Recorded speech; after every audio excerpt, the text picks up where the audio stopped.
Perkenalkan, kami dari kelompok 4 ingin melanjutkan mengenai materi bab 2, laporan tugas besar, mata kuliah, pengantar, manajemen, dan bisnis. Untuk yang pertama, ada struktur organisasi. Struktur organisasi terdiri dari beberapa direktur. Yang pertama ada direktur utama, kemudian ada direktur pemasaran, direktur produksi, kemudian di bawah direktur itu terdapat beberapa staf. Selanjutnya ada komisaris. Komisaris terdiri dari komisaris utama, komisaris independen, dan beberapa anggota lainnya. Selanjutnya mengenai job desk perjabatan. Yang pertama ada direktur utama. Direktur utama digunakan untuk menyusun strategi untuk mengarahkan bisnis menjadi lebih maju. Kemudian ada direktur pemasaran. Direktur pemasaran bertanggung jawab dalam melakukan kerjasama dengan pihak luar perusahaan dalam hal pemasaran hasil produksi.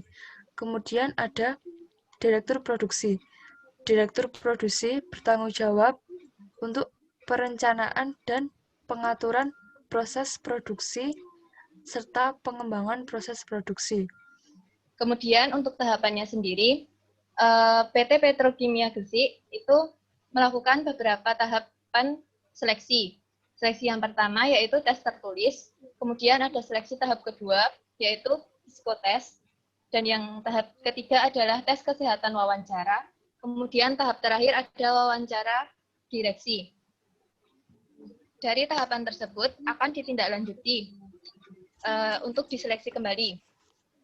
Yang pertama yaitu untuk hasil seleksi dan rekrutasi dasar penerimaan sarjana. Jadi yang dari sarjana itu langsung pemagangan 1 tahun.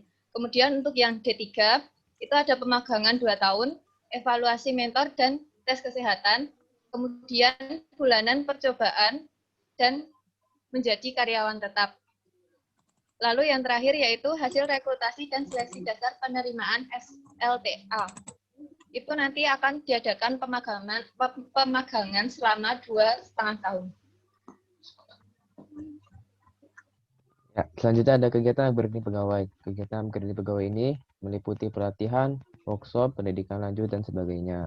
Program pendidikan dan pelatihan atau diklat ini memiliki tujuan untuk mengembangkan kemampuan manajerial dan kepemimpinan, serta untuk menguasai core corporate competence.